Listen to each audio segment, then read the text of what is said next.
Spacecraft को launch करने की जर्नी काफी ज्यादा रिस्की और एडवेंचरस होती है। साइंटिस्ट और इंजीनियर्स को हर चीज पर ध्यान देना पड़ता है, क्योंकि एक भी चीज गलत होने की वजह से पूरा मिशन फेल होने के चांस होते हैं। आम लोग जिनका फिजिक्स और इंजीनियरिंग से कोई भी नाता नहीं है, वह यह सोचते हैं कि स्पेसक्राफ्ट को लॉन्च करने और उससे वापस लैंड कराना सबसे ज्यादा कठिन भाग होता है, लेकिन ऐसा बिल्कुल नहीं है। इसके बीच का समय भी काफी ज्यादा स्ट्रेसफुल होता है, क्योंकि वैज्ञानिकों को स्पेसक्राफ्ट की हर गतिविधि पर नजर रखनी पड़ती है। कुछ भी गलत डिटेक्ट होने पर उन्हें तुरंत एक्शन लेकर उस चीज को सही करना पड़ता है, नहीं तो अरबों डॉलर के नुकसान होने के चांस होते हैं। ऐसा ही एक बहुत ही इंटरेस्टिंग मिशन नासा द्वारा किया गया था, और यह किसी ग्रह या चांद पर नहीं बल्कि एस्टेरॉयड पर रिसर्च करने के लिए भेजा गया था। हाल ही में लूसी ने कुछ अजीब सिग्नल भेजने शुरू किए, जिसको देखकर वैज्ञानिक शॉक्ड रह गए। आज हम आपको इन्हीं सिग्नल के बारे में बताने वाले हैं, इसलिए इस वीडियो को अंत तक जरूर देखिएगा। लूसी मिशन बाकी मिशन के मुकाबले काफी ज्यादा यूनिक था, क्योंकि इसे सौरमंडल के एस्टेरॉयड पर रिसर्च करने के लिए लॉन्च किया गया था। जुपिटर के ऑर्बिट में लेफ्ट और राइट साइड पर ट्रोजन एस्टेरॉयड्स नाम के उल्कापिंडों का एक ग्रुप है, और इन पर स्टडी करना ही लूसी ग्रुप का एक काम है। अब शायद आपके दिमाग में ये सवाल आए कि अगर ये एस्टेरॉयड जुपिटर के ऑर्बिट में मौजूद हैं, तो यह उससे टकराते क्यों नहीं। असल में हर ग्रह के ऑर्बिट में कुछ ऐसे पॉइंट्स होते हैं जहां पर चाहे कोई भी चीज मौजूद हो, उससे ग्रह को कोई खतरा नहीं होता। ऐसे पॉइंट्स को हम मैथ की भाषा में लैग्रेंजियन पॉइंट्स बोलते हैं। यहाँ पर मानो गुरुत्वाकर्षण कुछ अलग ही तरीके से काम करने लगता है, जिसकी वजह से जुपिटर इन एस्टेरॉयड को ना तो अपनी तरफ पूरी तरीके से खींच पाता है और न ही इन्हें बाहर ढकेल पाता है। यही कारण है कि यहाँ पर यह एस्टेरॉयड बिना किसी कोलिजन के लाखों करोड़ों साल से मौजूद हैं। 1906 में वैज्ञानिकों ने मात्र मैथमेटिक्स के जरिए यह पता लगाया था कि जुपिटर के ऑर्बिट में कोई ना कोई दूसरा ऑब्जेक्ट भी मौजूद है, जिसे हम डिटेक्ट नहीं कर पा रहे। दशकों बाद वैज्ञानिकों ने यह पता लगाया कि वह कोई एक सिंगल ऑब्जेक्ट नहीं है, बल्कि 4500 एस्टेरॉयड्स का एक ग्रुप है, जिसे वैज्ञानिकों की इक्वेशंस ने पहले ही प्रिडिक्ट कर लिया था। वैज्ञानिक ऐसा बताते हैं कि अभी भी उन्होंने यहाँ पर मौजूद सभी एस्टेरॉयड को डिस्कवर नहीं किया है। जैसे जैसे समय बीतता जा रहा है और हमारी टेक्नोलॉजी इम्प्रूव होती जा रही है, वैसे वैसे हमें यहाँ पर नए एस्टेरॉयड्स खोजने को मिल रहे हैं। ये हमारे लिए काफी ज्यादा जरूरी है, क्योंकि इन उल्कापिंडों में हमारे सौरमंडल की पूरी हिस्ट्री छिपी हुई है। अगर आपको नहीं पता तो बता दूं कि वैज्ञानिकों के लिए ऐसे उल्कापिंड और पत्थर काफी ज्यादा इम्पोर्टेंट होते हैं। आपको जानकर हैरानी होगी कि हमारी पृथ्वी की उम्र, डायनासोर का खात्मा और न जाने कितने सारे मास एक्सटिंक्शंस के बारे में वैज्ञानिकों ने मात्र पत्थरों पर स्टडी करके ही पता लगाया है। सिर्फ पृथ्वी पर ही नहीं, बल्कि वैज्ञानिक तो मंगल ग्रह पर भी पानी का पता उसके पत्थर और मिट्टी से ही लगा रहे हैं। वैसे तो यह पता चल चुका है कि मंगल ग्रह पर एक समय पर पानी मौजूद था, लेकिन अब वैज्ञानिक ये पता करने में लगे हुए हैं कि उसकी सतह के नीचे पानी है या नहीं, और यह काम भी पत्थरों के जरिए ही किया जा रहा है। अब इससे आपको एक बात तो क्लियर हो गई होगी कि यह एस्टेरॉयड सौरमंडल के अतीत के बारे में जानने के लिए काफी ज्यादा इम्पोर्टेंट है, और यही कारण है कि लूसी मिशन को इन एस्टेरॉयड पर किया जा रहा है। लूसी इन्हीं एस्टेरॉयड में से 7 उल्कापिंडों पर रिसर्च करेगा। ये पहली बार है जब एक सिंगल स्पेसक्राफ्ट इतने सारे ऑब्जेक्ट पर एक साथ स्टडी करेगा।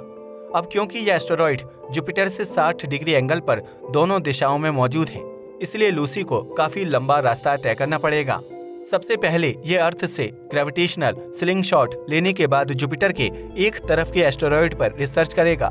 उसके बाद यह वापस आकर फिर से पृथ्वी से एक स्लिंगशॉट लेगा और दूसरे एस्टेरॉयड ग्रुप पर रिसर्च करेगा।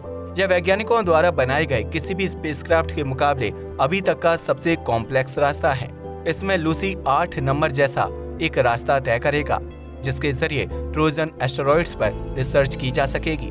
ऐसा करने के लिए वैज्ञानिकों ने लूसी में पावरफुल थ्रस्टर्स एंड पावरफुल कैमरे लगाए हैं, जिसके जरिए यह उल्कापिंडों की बिल्कुल क्लियर तस्वीरें खींच पाएगा। इसके अलावा इस स्पेसक्राफ्ट में इंफ्रारेड स्पेक्ट्रोमीटर लगा हुआ है, जो एक ऐसा इंस्ट्रूमेंट होता है जिसके जरिए वैज्ञानिक किसी सेलेस्टियल बॉडी की स्ट्रक्चर और कंपोजिशन के बारे में स्टडी करते हैं। इन सब के अलावा इस स्पेसक्राफ्ट का सबसे मुख्य भाग बनाते हैं यह 7.3 मीटर डायमीटर के विशाल सोलर पैनल्स। ट्रोजन एस्टेरॉयड्स सूर्य से 740 मिलियन किलोमीटर की दूरी पर मौजूद है। जिसकी वजह से वहां पर इतनी ब्राइट सनलाइट नहीं पड़ पाती है। यही कारण है कि वैज्ञानिकों ने बड़े सोलर पैनल्स को इंस्टॉल किया है ताकि ज्यादा से ज्यादा सनलाइट को इकट्ठा किया जा सके और उससे मिशन को सक्सेसफुल बनाने में इस्तेमाल किया जा सके। इस स्पेसक्राफ्ट के लॉन्च होने के तुरंत बाद ही वैज्ञानिकों को इसमें बहुत बड़ी दिक्कत दिखाई दी। ये स्पेसक्राफ्ट कुछ सिग्नल्स को भेजने लगा जिन्होंने वैज्ञानिकों के होश उड़ा दिए। इस स्पेसक्राफ्ट को रॉकेट के अंदर फिट करने के लिए वैज्ञानिकों ने सोलर पैनल्स को इस तरीके से डिजाइन किया था कि वह एक छोटे एरिया में फोल्ड होने के काबिल थे। लेकिन जब स्पेसक्राफ्ट को अंतरिक्ष में लॉन्च किया गया और इन सोलर पैनल्स को खोलने की बारी आई तो पहला सोलर पैनल तो पूरी तरीके से ओपन हो गया और फंक्शन करने लगा, लेकिन दूसरे पैनल में कुछ डिग्री का गैप रह गया, जिसकी वजह से स्पेसक्राफ्ट का एक सोलर पैनल फंक्शन ही नहीं कर पा रहा था, जिस कारण वैज्ञानिक सोच में पड़ गए। अगर एक भी कैमरा इन सोलर पैनल्स की ओर फोकस किया गया होता तो शायद यह दिक्कत वैज्ञानिक आसानी से सुलझा लेते, लेकिन स्पेसक्राफ्ट में ऐसा कुछ भी नहीं किया गया था। अब वैज्ञानिकों के सामने एक बहुत बड़ा चैलेंज था और वो था इस सोलर पैनल को वापस से फिट करना, नहीं तो यह पूरा मिशन ही फेल हो जाता। इस स्पेस मिशन में न सिर्फ बहुत सारे पैसे बल्कि बहुत सारी स्टडी भी लगी थी जो सोलर पैनल के ना खुलने पर ऑलमोस्ट पूरी तरीके से बर्बाद हो जाती। सबसे इम्पोर्टेंट बात तो ये थी कि उन्हें यह ट्रोजन एस्टेरॉइड्स तक पहुंचने से पहले करना था, जो कि एक बहुत ही डिफिकल्ट टास्क था। वैज्ञानिक तेजी से इस दिक्कत को सॉल्व करने के लिए ब्रेनस्टॉर्मिंग करने लगते हैं। यह बिल्कुल अंधेरे में तीर चलाने जैसा था, क्योंकि असल में वैज्ञानिक ये जानते ही नहीं थे कि सोलर पैनल कितने एंगल तक खुला हुआ है और उसे कैसे सही किया जा सकता है। लेकिन फिर वैज्ञानिकों ने दिमाग लगाया और लूसी स्पेसक्राफ्ट के थ्रस्टर्स को ऑन कर दिया। वैसे तो ये एक बहुत ही रिस्की काम था, लेकिन वैज्ञानिकों ने थ्रस्टर्स को फुल पावर पर ओपन नहीं किया था ताकि सारी चीजें उनके कंट्रोल में रह पाएं। थ्रस्टर्स ऑन करने की वजह से स्पेसक्राफ्ट वाइब्रेट होने लगा और इसके जरिए ही वैज्ञानिकों ने ये पता लगा लिया कि सोलर पैनल कितने डिग्री से खुला हुआ है। अब शायद आपको ये बात समझ में आई हो कि कैसे वैज्ञानिकों ने वाइब्रेशन के जरिए ये पता लगा लिया कि सोलर पैनल कितना खुला हुआ है। आइए इसे एक छोटे से उदाहरण से समझते हैं। अगर आपकी आंखों पर एक काले रंग की पट्टी बांध दी जाए और फिर कोई दूसरा इंसान आपसे ये पूछे कि उसने कितनी उंगलियां निकाल रखी हैं, तो सीधी सी बात है कि आप इसका जवाब नहीं दे पाएंगे। लेकिन क्या हो अगर उन उंगलियों के मूवमेंट की वजह से आपको एक साउंड सुनाई देने लगे। ऐसे में जैसे ही वह इंसान अपनी उंगलियां उठाएगा वैसे ही आपको साउंड सुनाई दे जाएगी, जिससे आप यह करेक्टली बता देंगे कि उसने कितनी उंगलियां निकाल रखी हैं। कुछ ऐसा ही वैज्ञानिकों ने भी किया। जैसा कि मैं आपको पहले ही बता चुका हूँ कि वैज्ञानिक यह देखने में असक्षम थे कि सोलर पैनल कितना डिग्री खुला हुआ है, लेकिन उन्होंने वाइब्रेशन के जरिए ये पता लगा लिया कि एक सोलर पैनल के मुकाबले दूसरे सोलर पैनल में वाइब्रेशन कितने % कम है। इसी को जब मैथमेटिक्स के जरिए कैलकुलेट किया गया तो वैज्ञानिकों को ये पता चल गया कि सोलर पैनल कितने डिग्री खुला हुआ है। हाँ, ये बात बिल्कुल सही है कि इसके लिए वैज्ञानिकों ने एडवांस्ड कंप्यूटर और इंस्ट्रूमेंट का इस्तेमाल किया था। असल में उस सोलर पैनल में एक तरह की रस्सी फंसी हुई थी, जिसकी वजह से वह उतनी डिग्री तक खुला रह गया था। यह रस्सी सोलर पैनल में तब फंसी थी जब स्पेसक्राफ्ट रॉकेट से बाहर निकला था और उसने अपने सोलर पैनल्स को अनफोल्ड किया था। वैज्ञानिकों ने मोटर को तेजी से घुमाकर इस रस्सी को भी बाहर निकाल दिया, जिससे वह सोलर पैनल पूरी तरीके से खुल गया और वैज्ञानिकों की एक बहुत बड़ी प्रॉब्लम सॉल्व हो गई। वैज्ञानिक अभी भी इसको पूरी तरीके से ओपन नहीं कर पाए हैं, लेकिन यह सोलर पैनल 353 से 357 डिग्री तक हो चुका है, जो ऑलमोस्ट 360 डिग्री ही माना जाता है। अब ये भी अपने पार्टनर सोलर पैनल के जैसे ज्यादा से ज्यादा सूर्य की एनर्जी को एब्जॉर्ब एंड स्टोर कर पाएगा। आपको जानकर हैरानी होगी कि लूसी स्पेसक्राफ्ट अक्टूबर 16, 2022 को हमारी पृथ्वी के नजदीक से गुजरा था ताकि वह इसकी ग्रेविटी का इस्तेमाल करते हुए जुपिटर के एस्टेरॉइड्स तक जा पाए। ऐसा करने में भी लूसी को एक बहुत बड़ा खतरा था और वो था अंतरिक्ष में मौजूद सैटेलाइट से टकराने का। आपको जानकर हैरानी होगी कि आज हमारी पृथ्वी के ऑर्बिट में करीब 47,000 से भी ज्यादा सैटेलाइट्स चक्कर लगा रही हैं और इन सब को एक साथ ट्रैक करना वैज्ञानिकों के लिए काफी ज्यादा कठिन हो जाता है।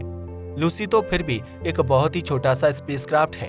आपको जानकर हैरानी होगी कि 1999 से आज तक इंटरनेशनल स्पेस स्टेशन की भी पोजीशन को 31 बार चेंज किया जा चुका है, क्योंकि वह किसी न किसी सैटेलाइट से टकराने के रास्ते पर था। हालांकि इस स्पेसक्राफ्ट को बचाने के लिए वैज्ञानिकों की एक स्पेसिफिक टीम बिठाई गई थी जो सिर्फ ये चेक कर रही थी कि कौन सी सैटेलाइट लूसी के रास्ते में है। फॉर्चुनेटली यह स्पेसक्राफ्ट सही सलामत बचकर हमारी पृथ्वी के ऑर्बिट से हट जाता है और ट्रोजन एस्टेरॉइड्स की ओर बढ़ने लगता है। वहां जाकर यह पॉलीमेले नाम के एक उल्कापिंड को डिटेक्ट करता है और उसकी तस्वीर भी खींचता है, जिसे आप अपनी स्क्रीन पर देख सकते हैं। अब इंटरेस्टिंग बात इस एस्टेरॉइड में नहीं बल्कि इसके आसपास मौजूद एक और छोटे से पत्थर में थी, जो मात्र 3 मील डायमीटर का है। असल में यह छोटा सा स्पेस रॉक इस बड़े एस्टेरॉइड का चक्कर लगा रहा है, जो एक बहुत ही अचंभे की बात है। आपने ये तो देखा ही है कि कैसे ग्रह तारे का चक्कर लगाते हैं और चांद ग्रह का, लेकिन यहाँ पर एक छोटा सा एस्टेरॉइड अपने बड़े एस्टेरॉइड दोस्त का चक्कर लगा रहा है। अभी तक यह अपने मेन टारगेट तक नहीं पहुंचा है, लेकिन अब इसे 7 नहीं बल्कि 9 ऑब्जेक्ट पर स्टडी करनी है, जिनमें से यह एक छोटा सा स्पेस रॉक है। 2024 में लूसी मिशन अपने असली टारगेट तक पहुंचेगा और वहां की तस्वीरें और डेटा वैज्ञानिकों को भेजना शुरू करेगा। इससे हमें न सिर्फ उस एस्टेरॉइड की बल्कि अपने सौरमंडल की भी हिस्ट्री के बारे में जानने को मिलेगा। आज के लिए बस इतना ही। वीडियो पसंद आया तो इसे लाइक और शेयर करें। धन्यवाद।